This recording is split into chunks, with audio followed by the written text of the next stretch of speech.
Thank you so much for coming up, guys. I think it's 7 and you guys are sitting here so attentive. I will make sure that you take some of my learnings.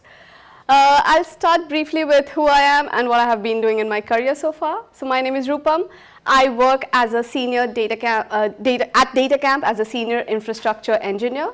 And I started my career, as you can see here, as a Java developer, where I was very happy shipping codes and worrying nothing about the infrastructure on which it will get laid on. Later in my career, I transitioned and moved at a position where I was known as a member technical staff. I really didn't know what I had to do, but then it was at VMware, and that's when I got introduced to Kubernetes, Docker, container, the VM stuff, and all the cool things right from scratch. So that was a transition phase for me from coding to understanding and designing infrastructure altogether. And after that, I think I've continued working on Kubernetes, Docker, Terraform, automating stuffs, governing them, making them compliance ready, and taking care of at least 110 plus AWS accounts at a single go. So that's a bit of what I have been doing in my career. Coming down to what we'll be covering today. To start with, there are certain things that we'll be covering up, which is basically if there comes a scenario in any of your organizations, how you're going to deal with it, and how is it that you're going to plan step by step. So this is an overall model of governing, automating versus detect. This is a brief analogy of what falls under what, and we will cover it in the next step of starting up incident that came across in my career at a very early stage. So this is basically one of the production scenario where we had used a service called as AWS Trusted Advisor to basically monitor or alert us if anything is going to change in near future so that we have time to act upon. And this is an incident that was reported by my AWS Trusted Advisor, and I got an email saying that you have 15 days left to migrate from WAF, which is a firewall, from version V1 to version V2, and we had no idea how this was laid in our organization because we did not configure it. There was 0 documents, there was no one who had configured it, and we had to do all the digging from day one, okay? So to start with, what we came to know is definitely one thing, that everything was not configured via Terraform, or everything was not configured or automated, okay? So some part was done via UI, which we do because we have to do, and everything is very urgent and emergency. And partial thing was done via Terraform. Even in Terraform, the full configuration and automation was not in one place because they took help of CloudFormation for some reason. So it was a mix of 3 things, and we were very sure that migrating it is not going to be an easy deal. What we did next was basically map out what is where, speak to the stakeholders, and then get to a point where we are sure of what is happening in the existing migration part, and then we decided to centralize all of it in one place so that the next person who has to do this migration does it like easily. So what we did as a solution here is basically we configured WAF centrally via one particular root account, to which we will jump further. I'll explain you how the architecture is laid for the accounts itself. And then we managed all the configuration via Terraform. So we made sure we had SCPs in place so that nobody goes to console and makes any changes. So we were very sure we don't want anybody touching console, no matter how urgent the task is. Okay, so moving ahead, we came to a point. Basically, I sat down with my manager and asking him, why does this happen with every task that I come across? Why is it that nothing is in place in one particular single source of truth that I can rely on and I can look into? I figured out these are the basic 3 problem statements, and everything happens because of a combination of either all the 3 or 2 of them. We don't have things in one place. That is the bigger problem. No matter how many organizations I have changed by now, this is always a place where I land up in any of the organizations that I have been, where there is some infrastructure that is handled via Terraform, some via CloudFormation, some via UI. And the problem happens is we have to work on this to make sure we are having a single source of truth as a thing to rely on, okay? Second thing is security, which the topic is of course about.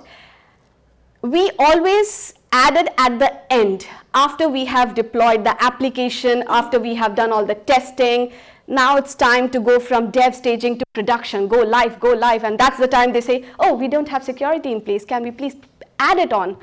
And that is the biggest problem that, you know, creates the friction between application team and developer team and infrastructure team. And of course, you know, governance, compliance, and you have documents, and then you have to fill so many things. And this is the part which I will be talking more about, of how you can shift this left, and instead of making it as a judgment to go at the end, how you can push this towards the starting of your any cycle or any pipeline. The next thing, the most important, we have no visibility of which services are running in which account, why, who is the owner, why are we paying so much? Nobody has any idea about it. So to give you a brief about this, if you have these three reasonings in place, most of your tasks will be sorted at least in head, and then you will have a better implementation plan to do ahead. Coming down to the thing that I just spoke about, the shift, security as a platform product. How we did it before versus how is the new way. Instead of putting the security thing at the end, how I started integrating it is basically making sure that I add all the use cases and all the security related stuffs in the Terraform module itself. So to give you an example, instead of letting anybody go and make the S3 bucket public, I have made sure the module that I create, make sure that the public should never get, the S3 bucket should never get a public access. Or if I want any EC2 instance to be IMDS v2 version only, I have also enforced that within the module. So the control is totally in my hand. No matter who goes and deploys it, it's still under my control, and I'm sure how the things are laid ahead. Coming down to the three building blocks that will solve our problem, as mentioned. So it's govern, automate, and detect. So the governing and automating part will mostly save you from any of the problems happening, but still, you know, it can happen. That's when the detect tab will come in picture, and that's when you're going to use it to your fullest. So what happens in governing? I have listed down some services over here, or some resources that I have used previously in my career. And to govern any particular thing, these are the services that I have been taken in consideration very strictly in any of the organizations that I have worked with. How are you laying all the accounts? So I have handled around 110 plus AWS accounts. The way I was able to easily handle it was totally based on this one particular thing, which is AWS organizations. How am I describing which are the shared accounts, where does the security logs go, where does the networking logs go, and we had divided that into one particular account per basically users. And then we had some workload accounts which were basically for all the users, like all the application teams, and that workload further was divided into dev, staging, and production. So that was the basic organization layouts that we had. Automating it. So what do we automate and how? Once you're automating, be sure that if there is nothing that is existing in your state file or in your Git repository, it shouldn't exist even on your console or UI. Okay, be very clear with that one point out here.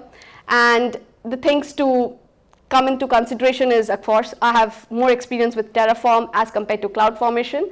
So that is one of the services that I have thoroughly used across my so far journey. AWS config is something that has helped me detect if somebody is still going and being cheeky, you know, going and changing things around, and then they come back to you and I'm like, why did you do that? Because it's showing me that you did it. And he's like, oh, I was just testing something. And I'm like, you're not allowed to, and how did you get the permission? And then we came to know this is still not in place. SCPs are still not working how we intended it to work. So we have to make strict SCPs. How we are making sure of that, again, I'll come down to that briefing in a moment.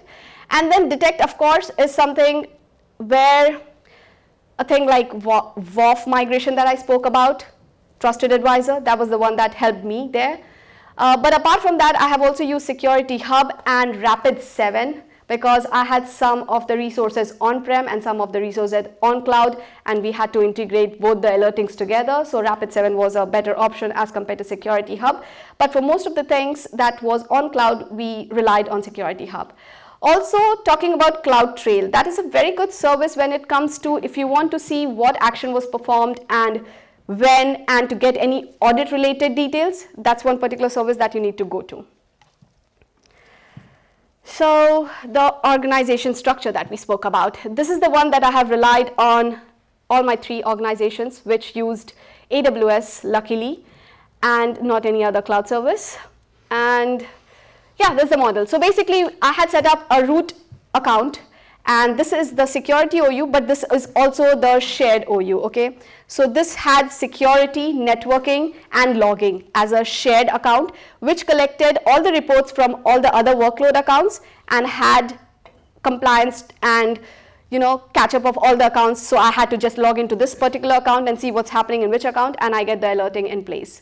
The workload accounts that I mentioned, all the applications team that wanted to deploy their applications into different accounts, different infrastructure, were staged into different levels, whether it is staging, dev, or production.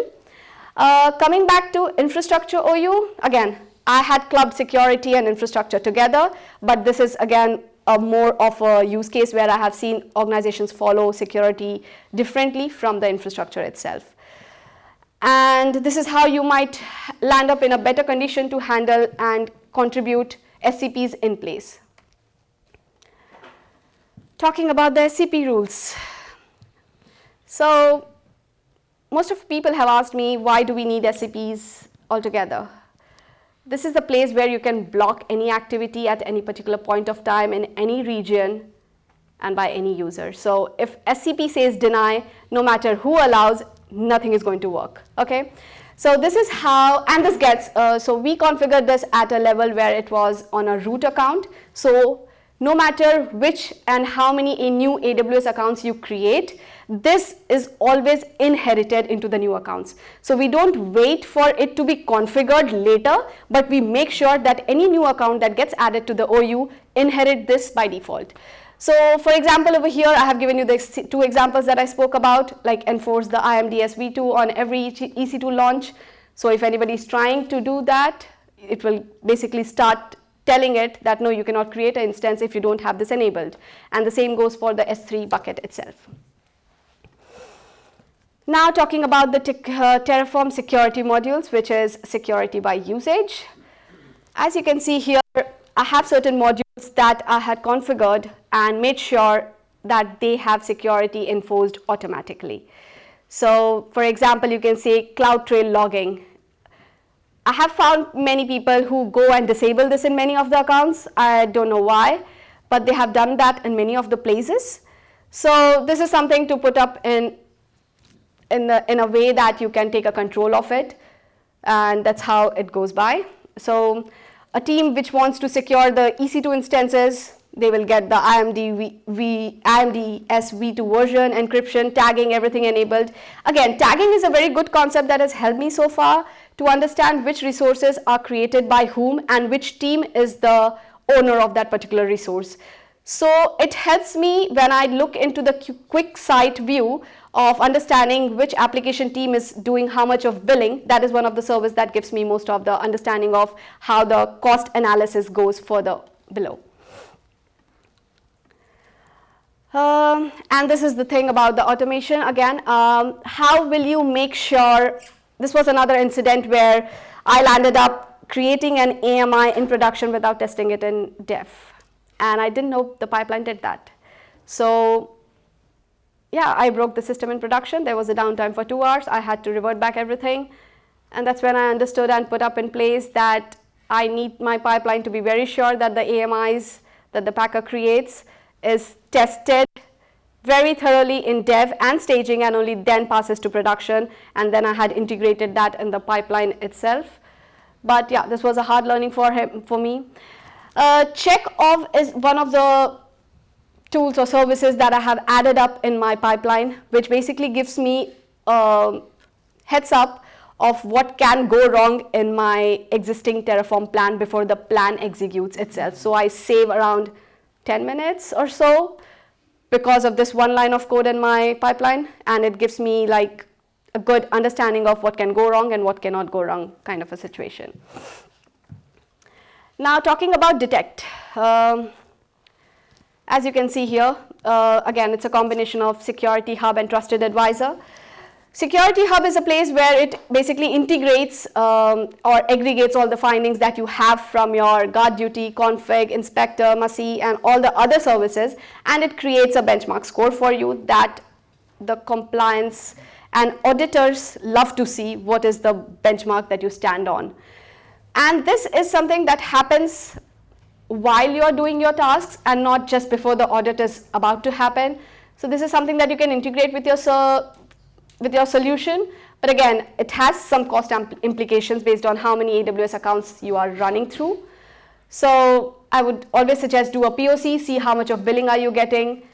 If that fits in your budget, does it work for you or does it not? And then go ahead and integrate the service in your solution.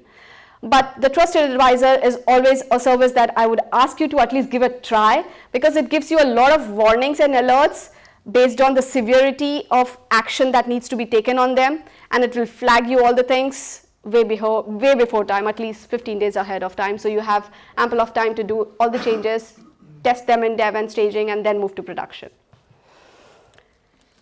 So audit ready by default. How do you make sure you're not doing things 1 week ahead of audit, but actually it is a byproduct of what and how you have configured your security in place? So basically, I have seen organization do this, and then I have seen organization do that. This is the most not so friendly time. You know, everybody's cranky at workplace. They tell you, why don't we have evidence for this, that, which account does what, why do we have data here, how's the data moving from one account to another, and things like that. And those are the steps that we took to basically understand how can we get better and have the audit ready data as we are proceeding towards the security thing and making the architecture more compliance ready. So CloudTrail and config history basically gives you evidence on demand. If you need to check any particular account at any particular time of which user did what, that is your go-to. Centralized log archive. Now that is one thing that I have configured mostly for the use case where WAF related things came up in place, and that kind of helped me in that bit. Security Hub score is, again, if you have other services integrated, it's helpful for you to basically generate a score based on the other services that you have configured around it. But otherwise, even Rapid7 is another service that you can use. Give it a try. It's, again, you have to integrate that with your AWS or on-prem, and that's how it pulls the data from all of your AWS account and then displays you what are the alerts, what is the severity, and things like that. It works in a similar way of Security Hub, but again, choice is yours. So moving on to next, I have been at all the 4 levels in my career, where I started with doing a POC for one of the hedge funds, where I created an account, one particular AWS account. They said, don't do anything via Terraform, just go and do things via UI, create things. And I was like, okay, and you're going to kick me out of that after it once you want everything to be put up in place. So this is where most of the team starts with, because this is a POC stage where you understand what are the services that you need, how you need, and how you not want them to be configured. Slowly we progress towards and understand what the gaps are. We start creating Terraform, and of course there are still some console related configuration that goes in because it's urgent. Now when SCP comes in place, that's when the things start changing, because that's where you get a complete control and access of nothing gets created via console. Nobody is hampering the set of rules that you have created for your organization. Everything goes in Git. It is a single source of truth for you.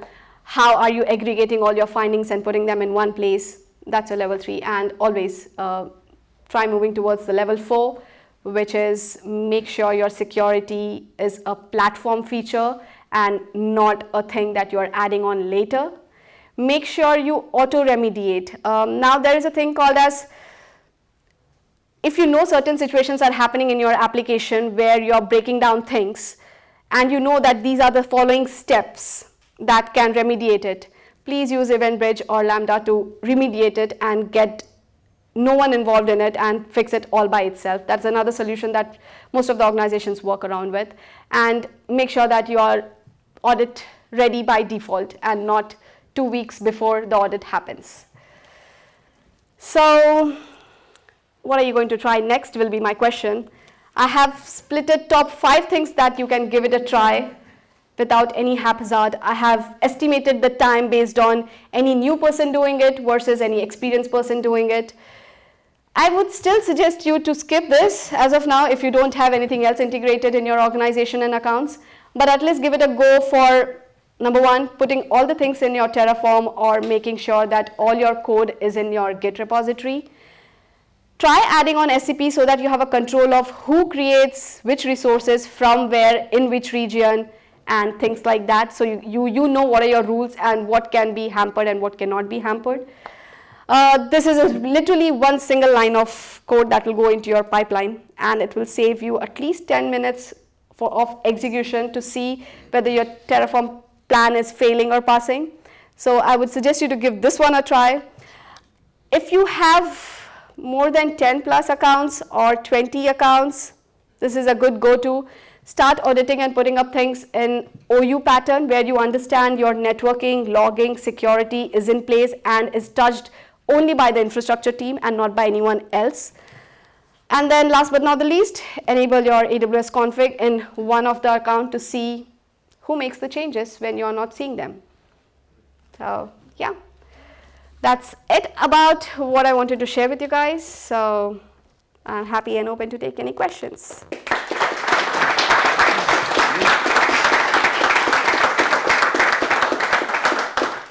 And thank you for being so patient, really. Great talk. And again, I'm not sure if I should mention this, but this is Rupam's first ever public speaking talk. So I think, again, a big round of applause. I remember my first talk long ago and it was nowhere near as good as this.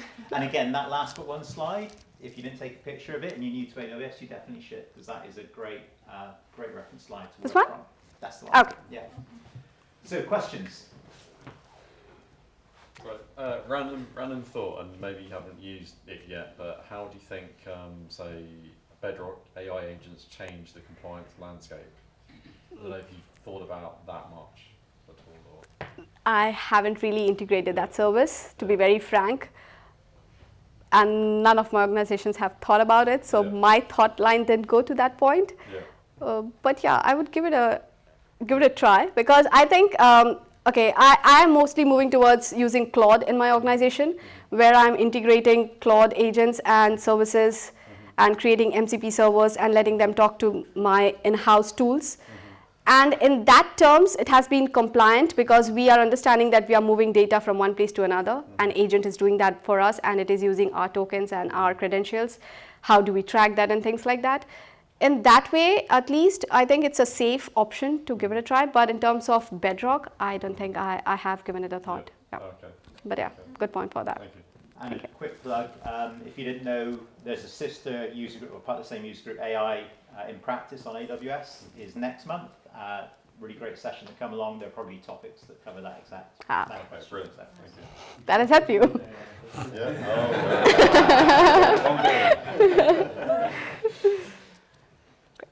Any other questions? Yes. Very good talk, very interesting walkthrough through the Rupam journey, the challenge, the threats. You cover things like, okay, small mistakes that you do. You cover a little bit about centralizations versus decentralizations in terms of configuration. You cover as well a little bit of the complexity by accidentally deploying to production. Yeah. So what I wanted to understand a little bit is what would be the TLDR that you will say on how to set up your system with your current experience on the organization itself, right? Will you go for a centralized place where all the Terraforms are? You will go decentralized? How would you approach overall that kind of architecture? So basically, my current role is that where I have to take decisions and not ask the peers above me. So my decisions have been basically on if you centralize a thing, be it in terms of implementation, security, observability, and deployments. So if you are going to centralize them, so I explained you how do you centralize the AWS account hierarchy itself. If you put them in one place, it becomes easier for you to take a control of it, because you know that the configuration that is going from top level to bottom is inherent. You don't have to sit and configure everything at every stage. So suppose now I will tell you that I have to create 10 AWS accounts in one go, and I want all them to be compliance ready. I don't want anybody to have over permissive in one account and less permissive in another. If you are not setting up under a OU level or under a SCP that enables it, what you'll have to do later is first you will create the accounts, and then later what you will do is you will go and configure the configuration. And you are a human being. You might miss out in one of the accounts and you might not remember who has over permissive rule in production but under permissive in dev. So if you're configuring it in central, at least you are sure from your side that whatever behavior that you're seeing is going to be unanimous across all the accounts and across all the deployments and across all the pipelines. So you know that it's not one thing that's getting missed. So I would suggest you try working towards going in a central way, because that gives you better observation skills of what you're going to lay out. Gotcha. Thank you. I would like to debate afterwards because I don't wanted to monopolize the time for questions. I have a small follow-up on the deployment part. Something that is very common these days is green-blue deployments, right? Yes? So why I'm very curious in the incidents there, you didn't mention that you shifted to an approach where we go to production and have that safety net. So how the validating on dev enable you not need that blue-green deployment, or you just didn't mention it? So I did blue-green deployment for the WAF migration because that was the only way left. I cannot delete the existing WAF rules and then create a new one. So that was the approach that I went for that. But for the AMI part, it was an application that was running from 7 years. Nobody knew how it was configured, and they said we want a new AMI in production because we want new instances running up using new type of images and things like that. And we didn't have a knowledge that we have to try it first and then put it into production, because we thought it goes independent of across all, because the AMIs were different in dev versus the staging. And what happened here was basically, so what happened here was if I would have used any other approach, which is you mentioned blue-green, that is what we went later to, because we shifted that complete solution to EKS, which I think he'll be covering up. But yeah, we moved away from EC2 autoscaling group to EKS, and later we understood that yes, blue-green is the right approach, but when that was there, nobody had an idea what we are going to lift and shift. So yeah, a mistake happens. Thank you. I'm going to call it there. Apologies, but you'll be around afterwards for questions. Only reason is we've got one more speaker, Yes. and there'll be pizzas arriving in about 10-15 minutes, and I really don't want to be the person who stops people or force people to eat poor pizza. Thank you very much.